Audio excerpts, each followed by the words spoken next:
ایک بار زینب کے سر پہ اللہ کی نظر پڑی. اب زینب بی بی اس چادر کی وارث ہے.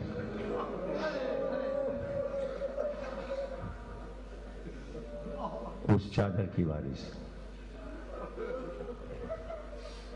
لیکن زینب کو ہمیشہ زندگی بھر یہ تمنا رہی کہ یہ چادر کبھی میرے بھائی کے کام آ جائے. مگر جب چادر کی ضرورت پڑی، لاشا دھوپ میں تھا تو سر پہ چادر نہ. غور کیجیے گا، اون و محمد کی لاشیں آئیں، زینب نے اپنی چادر اتار کے اون و محمد کے لاشوں پہ نہیں ڈالی.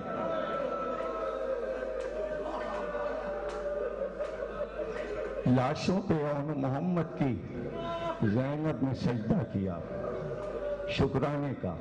پروردگار تو نے میری قربانیوں کو قبول کر لیا. ابھی جامع ستین میں تفصیل سے پڑھ کے آ رہا ہوں. لاشیں خیموں سے چلی گئیں، مقتل میں چلی گئیں. قاسم کی باری آ گئی. زینب اون و محمد کا نام لے کے نہیں روئی. 11 محرم آ گئی، نیزوں پہ سر بلند ہو گئے. زینب نے اپنے بچوں کے سروں کو نیزوں پر دیکھا مگر سر دیکھ کر نہیں روئی. نظر تھی تو بھائی کے سر پر. قید خانہ شام سے چھوٹی، سر آئے، اون و محمد کے سر اٹھا کر کلیجے سے نہیں لگائے، بھائی کے سر کو کلیجے سے لگا لیا. اون و محمد کے تابوت ابھی برآمد ہوں گے بعد مجلس، اور سب لوگ زینب کے راج دلاروں کا ماتم کریں گے. ابھی بھی نوحہ پڑھا گیا، اے دل برانے جعفر تیار الوداع. زینب کو لاڈلوں کی، گیسوں والوں کی الوداع. پرسا ایک ماں کو اس کے عظیم بیٹوں کا پرسا، سیدہ کو ان کے نواسوں کا پرسا، علی کو ان کے نواسوں کا پرسا، حسین کو ان کے بھانجوں کا پرسا. کس کس کو پرسے دیں، کس کس کا نام لیں. اون و محمد کھیل کے دن تھے، میدان جنگ میں جا کر اس شان سے شہادت دی کہ ماں کا دل خوش ہو گیا کہ بچے قربان ہو گئے. لیکن ماں کے آنسوؤں کو بچے آواز دے رہے تھے. بچوں کی پکار تھی کہ ماں کب روئے گی، اس لیے کہ بچے ماں کو بہت چاہتے تھے. ہاں وہ دن آیا، زینب مدینے آئی، بچوں کا باپ عبداللہ ابن جعفر سید سجاد کے پاس آیا اور کہا تمہاری پھوپھی کیا اپنے گھر نہیں آئیں گی؟ کیا ہم عرض کریں گے.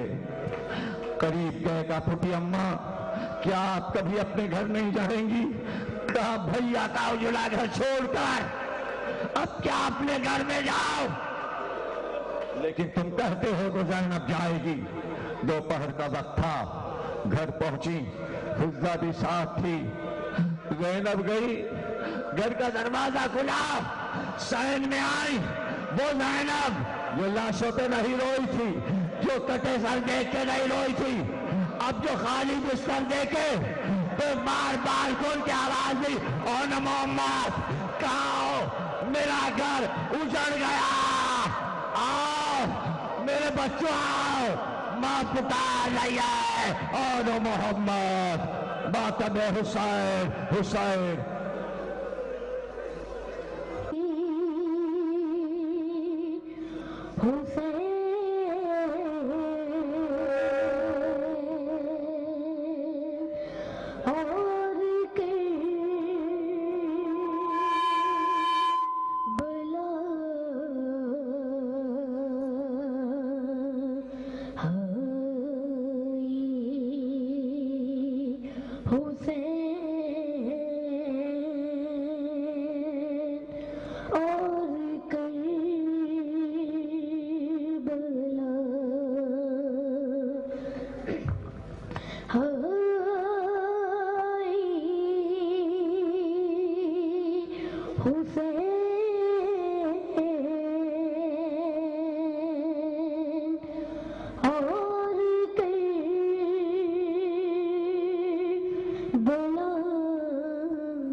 اور حبیب خدا ختم انبیاء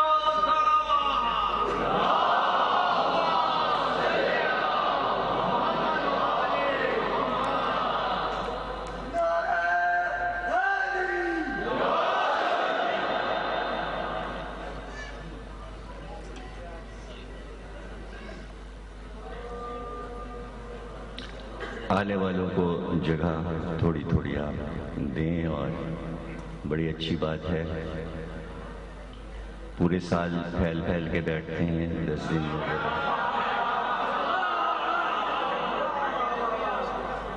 یہ اب تو 5 دن کی زحمت رہ گئی ہے۔ ابھی دیکھیے گا 9 کو اور عاشور کو ٹیلی ویژن پہ کہ کربلا میں کھڑے ہوئے اس طرح لوگ ہیں، آپ تو بیٹھے ہوئے ہیں، تو روضے پہ جگہ نہیں ہوتی ہے، اور اس طرح اندازہ ہوتا ہے کہ محبت کرنے والے حسین کے پروانے میں ظاہر ہے کہ حسین کی نظر میں تو سب برابر ہیں، اور ہم بھی یہی سوچیں کہ جو محبت ہمارے دل میں ہے دوسرا جو آیا ہے اس کے دل میں بھی ایسی ہی محبت ہے۔ اللہ ان محبتوں کو اسی طرح برقرار رکھے۔ بسم اللہ الرحمن الرحیم۔ ساری تعریف اللہ کے لیے، درود اور سلام محمد اور آل محمد کے لیے۔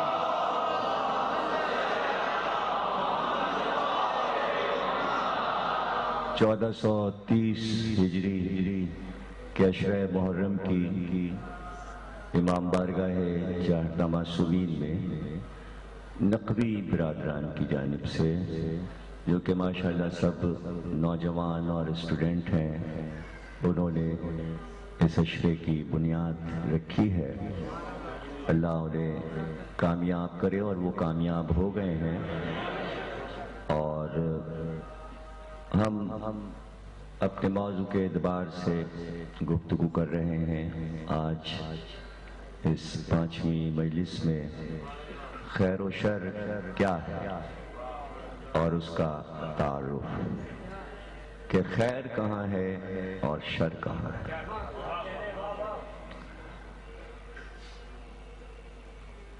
انسان دنیا میں آتا ہے اور زندگی گزار کے چلا جاتا ہے، رہ گیا یہ کہ وہ خود اپنی ذات میں کیا ہے، قومیت میں کیا ہے، اور اس کی وطنیت کیا ہے، یہ سب باتیں اپنی جگہ پر ہیں۔ دیکھا یہ جاتا ہے کہ یہ انسان مانتا کس کو ہے، یہ کس کے پیچھے چل رہا ہے، کس کی باتوں کو مانتا ہے، تو اس سے دوسری قومیں اندازہ کرتی ہیں اور انہیں پتہ چلتا ہے، تو انسان کی قدر بڑھتی ہے، انسان کی قدر بڑھتی ہے، اور ہمیں کہیں پر کسی بھی ملک یا کہیں بھی یہ کہتے ہوئے شرم نہیں آتی، اور ہم فخر سے کہتے ہیں کہ ہم علی کے ماننے والے ہیں، ہم علی کے ماننے والے ہیں۔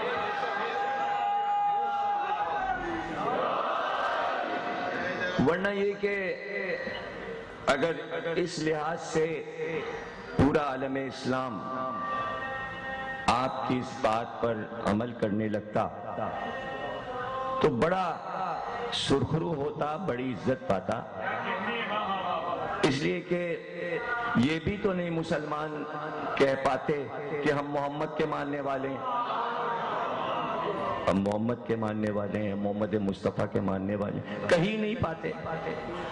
اس لیے زبان پر یہ نام کہیں بین الاقوامی سطح پر کوئی اقوام متحدہ میں تقریر کرتے ہوئے کوئی اسلامی سربراہ سعودی عرب کا، پاکستان کا، کویت کا، امارات میں سے کسی بھی ملک کا ملیشیا کا، انڈونیشیا کا آج تک یہ نہیں کہہ سکا کہ ہم محمد مصطفیٰ کی تعلیمات پہ چل رہے ہیں، اس لیے کہ عوام کو تو یہ سکھایا ہے کہ اللہ وہابیت سکھائی ہے، شخصیت کا نام نہیں لینا، تو محمد کا نام کبھی لیا نہیں، اور محمد کا نام اس لیے نہیں لیتے کہ بعد والوں کا لے نہیں سکتے، اس شرمندگی میں مرے جا رہے ہیں،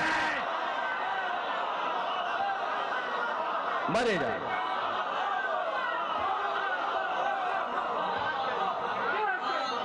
مرے جا رہے ہیں۔ دیکھیے ایران کے وزیر اعظم نے الیکشن جیتتے ہی پہلی تقریر کی اور اس میں یہ واضح کر دیا کہ ہمارے عقائد میں 14 معصومین کو ہم مانتے ہیں، 12 امام کے قائل ہیں، پنجتن کے قائل ہیں، ٹھیک ہے، صاف صاف بات کہہ دی کہ یہ ہمارے عقائد ہیں۔ اسلامی ملک کا کوئی صدر اور وزیر اعظم آج تک دنیا کو یہ نہیں بتا سکا کہ ہمارے عقائد کیا ہیں،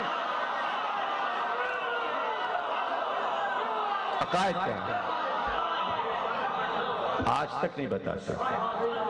اب آپ خود دیکھیے کہ بش کھڑے ہوئے تقریر کر رہے ہیں اور سارے مسلمان سربراہ بیٹھے ہوئے ہیں، اور بش کہہ رہے ہیں کہ یہ القاعدہ کے لوگ خلافت مشن لے کے چلے ہیں، یہ خلافت قائم کرنا چاہتے ہیں، یہ ہمارے کلچر کو، دنیا کے سارے تمدن کو یہ لوگ تباہ کرنا چاہتے ہیں اپنے خلافت کے اس ظالمانہ حکومت کے نظام کو لا کر کہ جس میں عورتوں کو گولیاں ماری جاتی ہیں، جس میں تہذیبی لوگوں کو قتل کر دیا جاتا ہے اور خود کش حملے کیے جاتے ہیں۔ اور میں تو کہتا ہوں، بش نے کہا، میں تو یہ کہتا ہوں کہ اسلام صحیح صورتحال میں محمد کے پاس تھا، لیکن جیسے ہی محمد گئے دہشت گردوں نے ہائی جیک کر لیا۔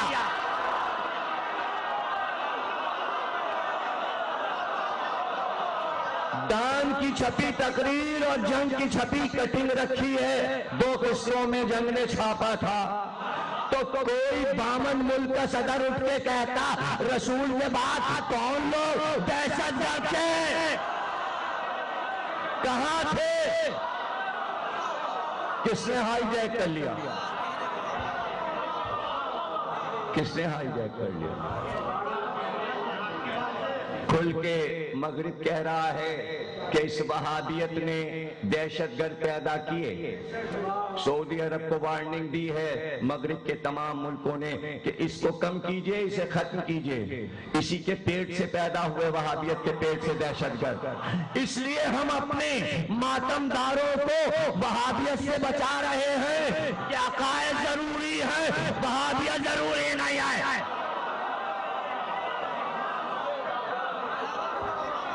اس لیے یاد رکھنا کہ کوئی ایسا تصور جس میں کچھ دکھائی نہ دے وہ کچھ نہیں دے پاتا جب تک کہ تعلیمات میں چہرے نظر نہ آئیں۔ دیکھو منوا رہے تھے محمد اپنے اللہ کو، لیکن ضرورت پڑی کہ شب ہجرت علی کو سامنے رکھیں، بدر میں اللہ کو منوا رہے تھے، علی کو آگے کیا، احد میں منوانے نکلے، علی کو آگے کیا، خندق میں منوانے نکلے تو پورا ایمان علی کو بنا کے بھیجا، خیبر میں علم دے کے کہا یہ ہے علم، یہ ہے ایمان، یہ ہے اسلام۔ اور جب عیسائیوں سے منوانا چاہا تو آیات سے نہیں منوایا بلکہ علی، فاطمہ، حسن اور حسین کو لے کے نکلے۔ شخصیت سے منوایا جاتا ہے، شخصیتوں سے اسلام منوایا جاتا ہے، آپ تحریری اور تعلیمات سے نہیں منوا سکتے، نہیں منوا سکتے جب تک آپ عظیم کردار کے لوگ نہیں دکھائیں گے۔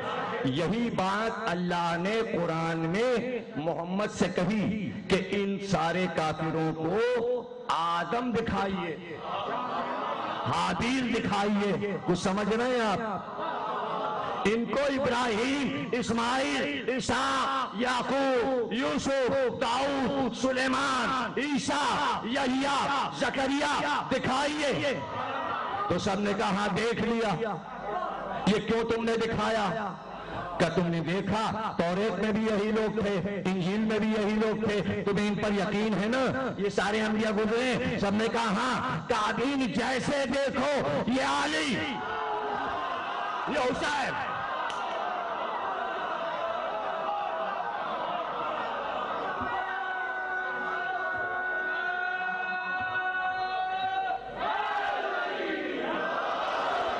بہت توجہ سے بات سنیے. خیر نے شر کو اپنا دین کیسے سمجھایا شر کو ختم کرنے کے لیے؟ کہ دیکھو یہ قرآن میں تصویریں ہیں, یہ ہوا ہے, یہ سارا ہے, یہ ہاجرہ ہے, یہ مریم ہے, یہ تمام مادر موسیٰ جیسی خواتین ہیں عظیم. سب نے کہا ہم نے ان کا حال دیکھا. کہ یہ فاطمہ, یہ کیوں؟ اس پہ غور کر لیجئے. اگر سرکار یہ کہتے یہ آدم ہے تم آدم جیسے بن جاؤ, یہ نوح ہے تم نوح جیسے بن جاؤ, یہ ابراہیم ہے ان کے کردار پہ چلو ابراہیم جیسے بن جاؤ, یہ موسیٰ ہیں ان کے جیسے بن جاؤ, یہ عیسیٰ ہیں ان کے جیسے بن جاؤ, تو ساری امت کہتی یہ تو قصے ہیں, ہم نے ان کو دیکھا ہی نہیں. جب منوا لیا کہ یہ عظیم لوگ تھے اور ایسے ایسے لوگ تھے اور باکردار تھے, یہ اخلاقیات تھے, جب ان انبیاء کو مان لیا کہ اب ان جیسے چلتے پھرتے دیکھ لو, یہ علی ہے, یہ حسن ہے, یہ حسین ہے, اب تو کام کرو, اب کام کرو, اب کرو. جب دکھا دیا, تم نے دیکھا کوئی کمی پاتے ہو علی میں؟ ہے مجھ جیسا؟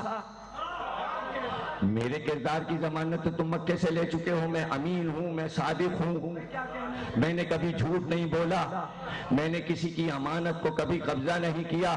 تمہیں ساری باتوں کا یقین تو وہاں سے چلا آ رہا ہے. میرے کردار پر کوئی حرف نہیں ہے. اب یہ بتاؤ کہ علی کے اور میرے کردار میں کہیں پر کوئی فرق پایا تم نے؟ اگر ہوتا تو وہیں سے شروع ہو جاتا. محمد یہ کرتے تھے, علی یہ کرتے تھے, یہ ان کے خلاف کرتے تھے, یہ ان کے خلاف کرتے تھے, علی نے محمد کے خلاف یہ کام کیا, یہ کام کیا, یہ کام کیا. تاریخ پاگل نہیں تھی, جہاں جس کو بھی محمد کی نبوت پہ شک ہوا وہ لکھا. علی کے لیے بھی کچھ لکھتے.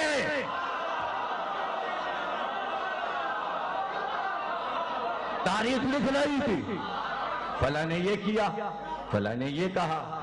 جیسا شک آج ہوا اس کے معنی مسلسل ہوتا رہتا تھا. دیکھیے دونوں مسئلے سورہ حدیبیہ پر آئے کہ جہاں لکھنا ہے فرق. ایک نے کہا جیسا شک آج ہوا کبھی نہیں ہوا تھا, نبوت میں جیسا شک آج ہوا کبھی نہیں ہوا تھا. یہی واقعہ حدیبیہ میں ہو رہا ہے. دوسرا واقعہ حدیبیہ میں یہ ہو گیا کہ جب صلح کا کاغذ لے کر گئے علی, تو کافروں نے کہا کہ بھئی ہم اگر محمد کو رسول اللہ مان رہے ہوتے تو پھر جھگڑا کیا تھا؟ یہ کاٹو, یہ لفظ کاٹو. علی نے کہا یہ تو نہیں کٹے گا.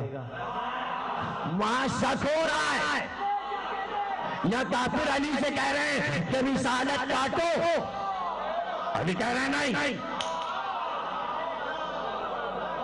نہیں. کاغذ آ گئے رسول اللہ کے پاس. رسول اللہ نے علی سے کہا کاٹ دو, کہا نہیں. اب آپ کہاں سمجھے؟ علی نے اس منزل پہ جو نہیں کہا ہے, اگر کسی کا سمجھ میں نہیں آیا تو میں سمجھاتا ہوں. رسول اللہ نے کہا علی پھر کیا بات ہے؟ رسول اللہ کا لفظ کاٹ دو, کہ نہیں کاٹوں گا, نہیں کاٹوں گا. کیوں؟ اس لیے کہ میں نے آپ کی رسالت کو آپ سے نہیں لیا. اللہ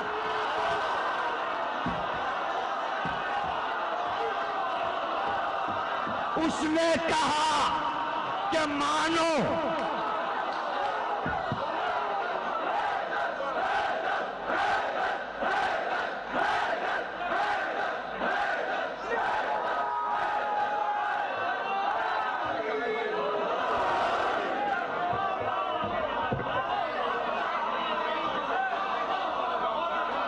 اللہ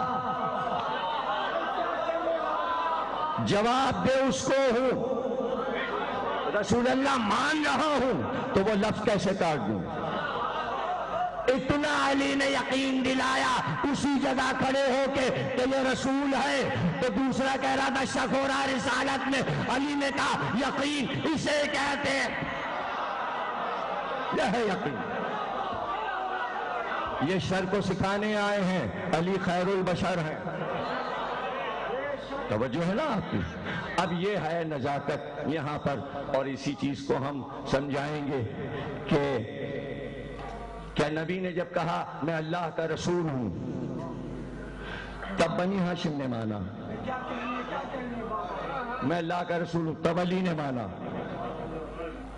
اگر جب سے مانا تو پھر بڑے مسائل پیدا ہو جائیں گے، اتنے مسائل پیدا ہو جائیں گے، پوری تاریخ مس ہو جائے گی، پھر وہ سارے مسئلے دھرے رہ جائیں گے۔ ایک نور کے دو ٹکڑے، کیا علی کو پہلے سے نہیں معلوم تھا کہ یہ رسول ہیں؟ کیا ابو طالب کو پہلے سے نہیں معلوم تھا کہ جو گود میں پل رہا ہے بچہ یہ نبی ہے؟ سب کو پتا تھا، اس گھرانے پہ اللہ کی نظر تھی۔ رابطہ محمد کے ذریعے نہیں ہوا ہے بنی ہاشم سے اللہ کا،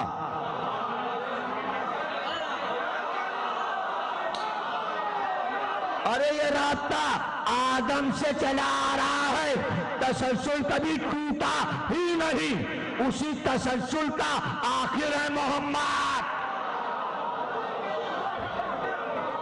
کافروں میں نہیں اتارے گئے، کافر خاندان میں نہیں اتارے گئے، یہ وہ لوگ ہیں جو انبیاء صفت ہیں۔ گھبراہٹ ہو جاتی ہے، لوگوں کو پریشانی ہو جاتی ہے، لیکن میں سوالات پیدا کر دیتا ہوں، جواب نہ ملے تو پھر بات میری مان لو، میں تو ایک دعوت فکر دے دیتا ہوں۔ بچپن سے سنتے آئے 1,24,000 انبیاء، 1,24,000 انبیاء، 1,24,000 انبیاء، کہاں آئے تھے؟ ارے کچھ تو نشان ملے، 30-32 نبی سے زیادہ نہیں ہیں، ان کے نام میں ہمیشہ گنا دیتا ہوں، اس کے آگے نام ہی نہیں ہے۔ کہاں 1,24,000، کہاں 30-32؟ ارے بھائی کہیں سے کھینچ تان کے چلیے 50-100 کر لیجئے، 1000 انبیاء کے نام کوئی نہیں ڈھونڈ سکتا۔ سارے فرقے پاکستان کے سارے درختوں کے قلم بنا کے بیٹھ جائیں لکھنے کے لیے، تب بھی 1 لاکھ تو نہیں بنتے۔